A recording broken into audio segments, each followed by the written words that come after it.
Hello everyone and welcome back to the channel. Today I'll guide you through a step-by-step tutorial on how to set up Gold V2Ray with WireGuard settings for a secure and stable internet connection. If you're looking to improve your online privacy or just want a reliable setup, this guide is for you.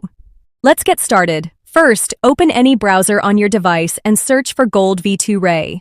From the results, tap on the official Gold V2Ray link. On the page, look for the download button. The download should only take a short time. Once it's complete, install and open the app. Now, before connecting, we'll need to set up a server. Open your browser again, type UDP Custom in the search bar, and press Enter. From the search results, tap on the official UDP Custom website. This will take you to the home page.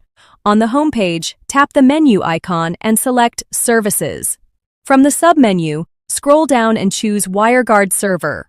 On the next page, tap the Download WireGuard Config button. Wait a few seconds for the server to be generated. Once the server is ready, copy the details and go back to the Gold V2Ray app. On the home screen, tap the plus icon in the corner. You can now select WireGuard and either paste the server details manually or import them from the clipboard. After importing, tap on the configuration to select it. Finally, tap the Start button to connect. You can also check the connection speed by using the test option. If you'd like to save your setup for later, tap Share and export it to the clipboard. And that's it. You've successfully set up Gold V2Ray with WireGuard settings. If this tutorial was helpful, please give the video a like, share it with your friends, and don't forget to subscribe for more tech guides. Thanks for watching, and I'll see you in the next video.